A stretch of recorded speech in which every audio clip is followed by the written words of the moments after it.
to be remembered for just being me.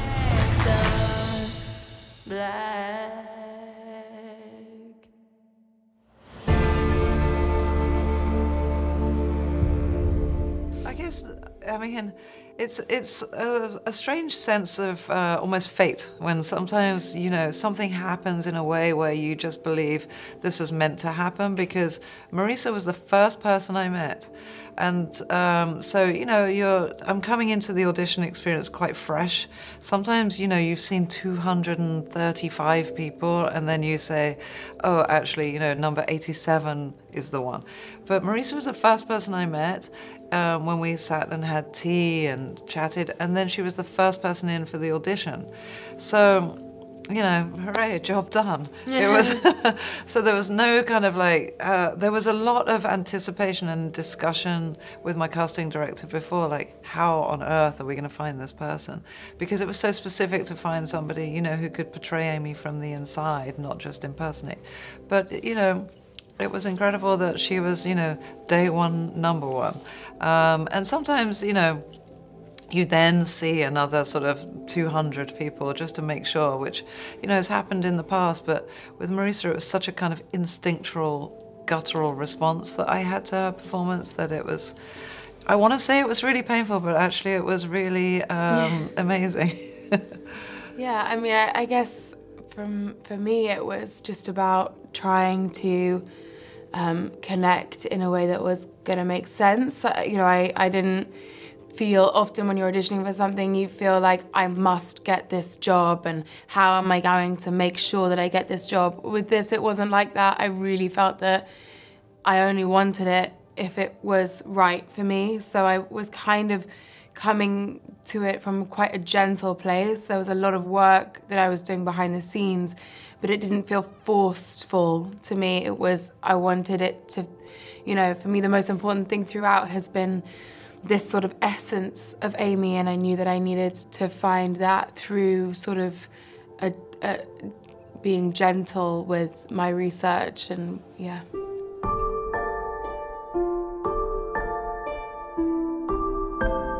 Well, I mean, it's, yeah, I guess you could sort of split the two, the preparation process into two, in that, like, you know, there's sort of, I knew that for an audience to even get on board, I had to be in some way distinguishable as Amy, physically recognizable, so that, you know, her mannerisms, her voice, her facial expressions, the way that she spoke, the way that she held herself, needed to be recognizable as Amy. So that was a sort of physical transformation that just required a lot of research in terms of, you know, how and when those changes occur, because she's very different at 17 to 27.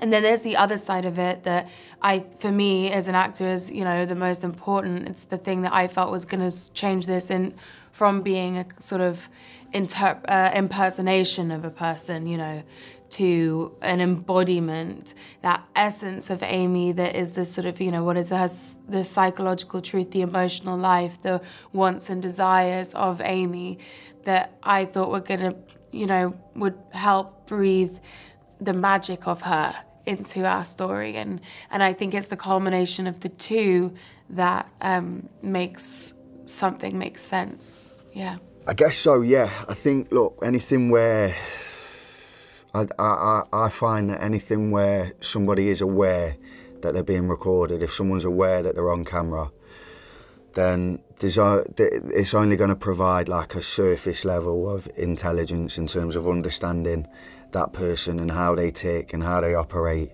when they're not being observed. And that, I think the whole gimmick, the whole sort of sale of what we're trying to do as actors is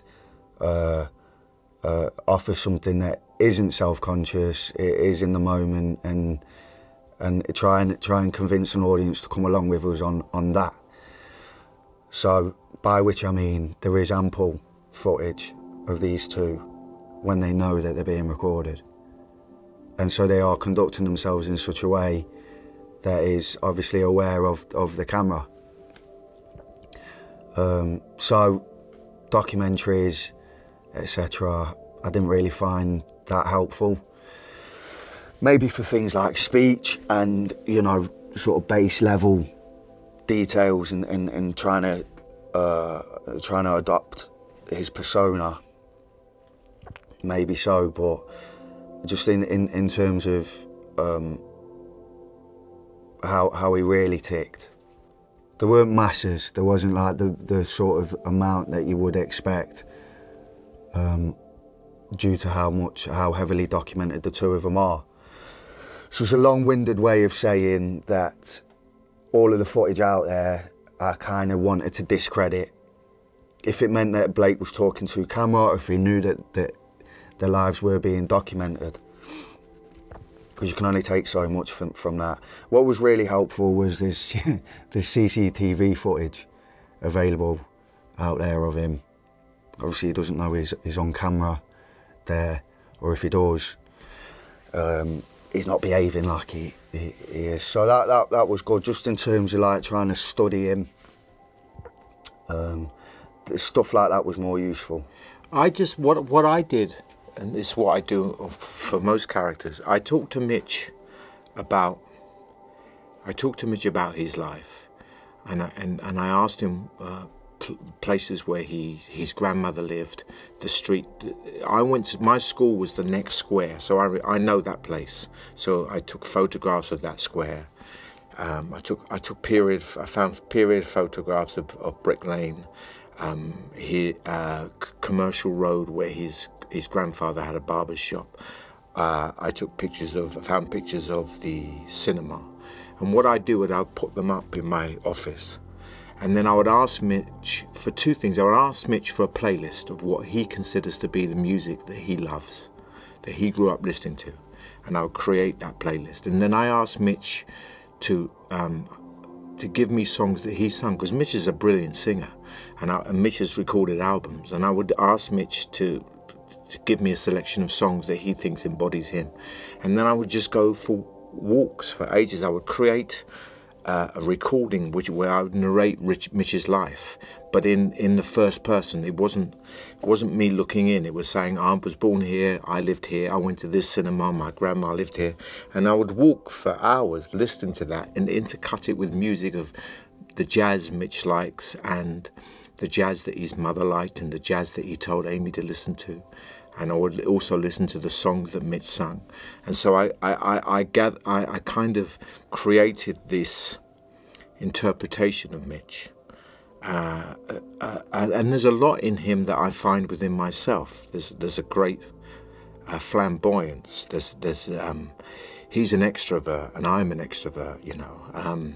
He loves to get up and sing, and I come from an East End culture where everyone gets up and has a knees up and a sing, and so that's how I created him, really. I really like doing I Heard Love Is Blind on the Jonathan Ross show, and that's kind of like, for me, that it's like an amalgamation of all of the work I did.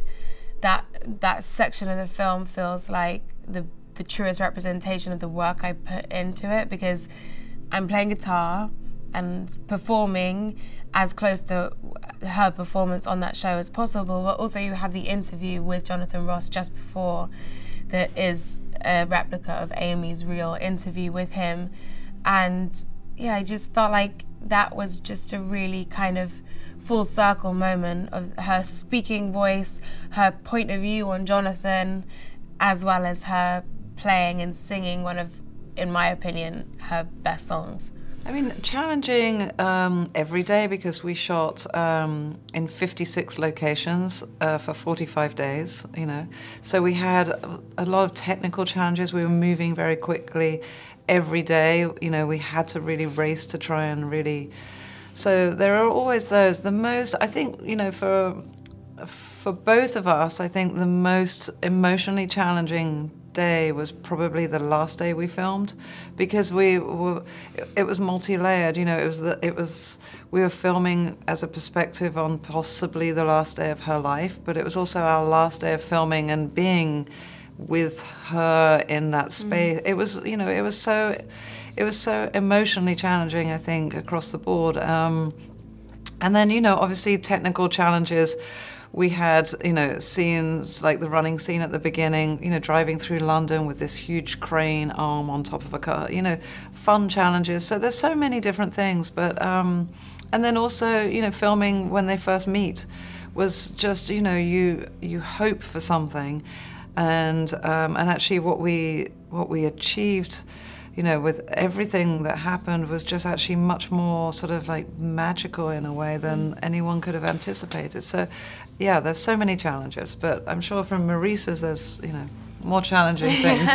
I mean, I think that some of the things that I think back on, and I kind of can't believe that that we did those things, because when you're in it, it's so important to serve the story, and you're thinking as another person.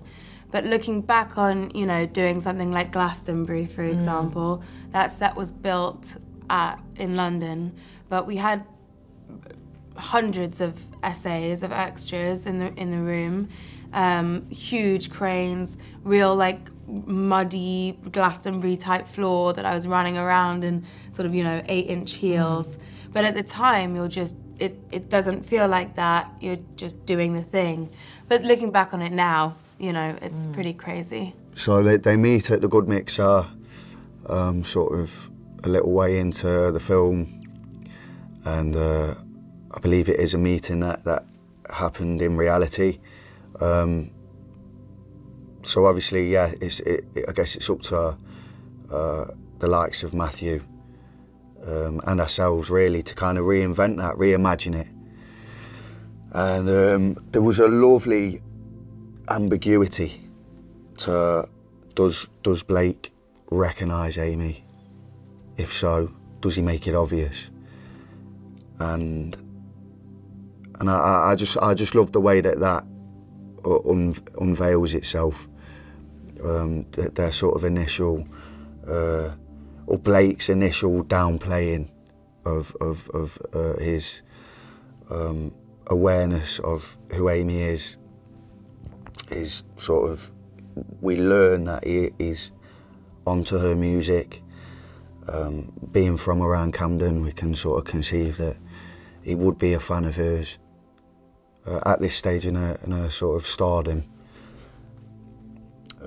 So yeah, it was like an interesting initial sort of meeting, was to kind of have fun within the subtext, and there were conversations had with Sam, myself, Marisa, like, yeah, of course Blake is aware of who he's talking to.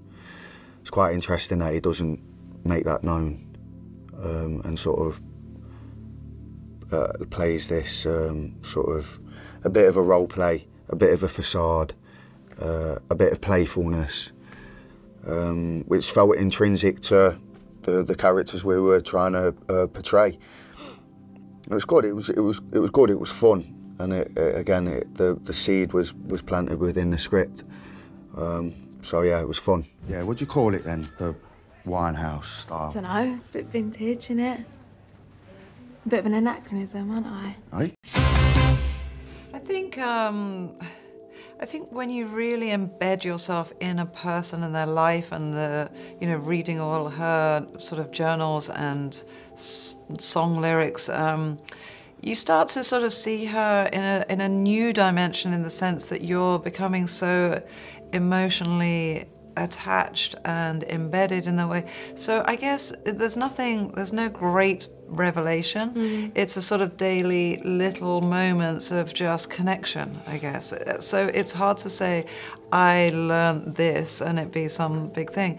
But every day it was just a new little nuance to her, I guess, that just created, a whole person, and somebody much more multifaceted than maybe we've been fed through media or documentaries. Well, I think if there is a villain in this film, it's probably the press. Well, there's two villains really, it's the press and addiction.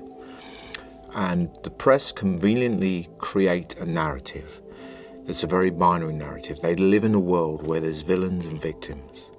And Amy was the victim and the villain was either Mitch or Blake. That's not quite true, because Mitch was a loving father, Blake was a young man dealing with his own addiction. So the main villain in reality, the main villain was addiction itself, was the illness that Amy had. The illness that Amy had had since she was 14, 15. And I think the press, they perpetuated this narrative, but it's not only the press, the general public, we love simplified, false narratives. We love it because it reassures us. We actually live in a very, very complex world, but we don't want to live in a complex world. We want to simplify things to make us feel safer, to make us feel that tragedy won't encroach itself on our lives. Well, it's not true, because that's not the nature of addiction. Even when Marisa and I were filming, the press intrusion for the filming, I mean, literally, like the paparazzi would be there when we were filming scenes.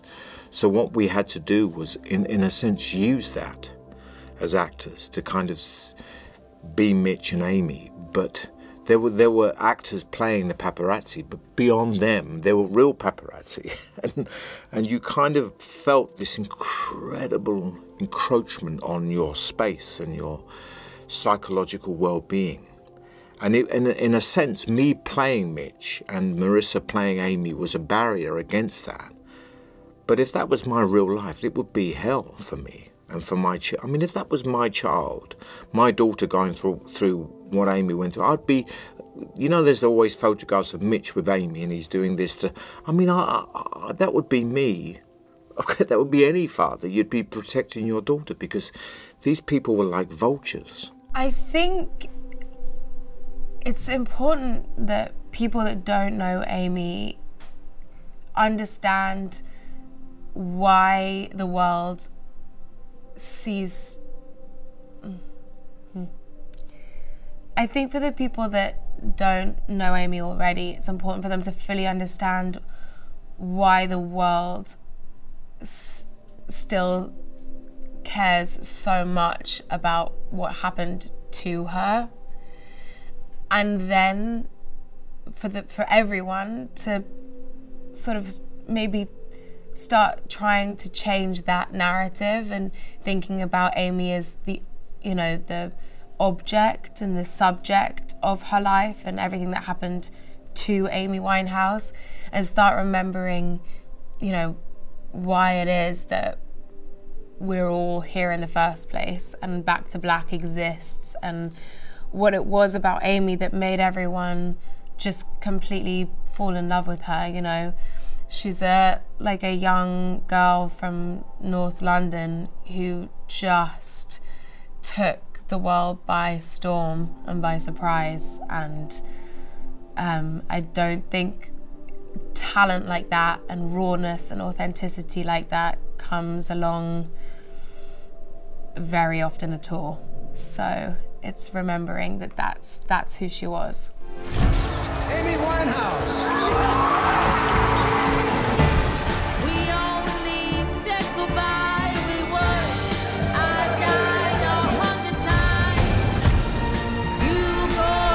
I want to be remembered for just being me.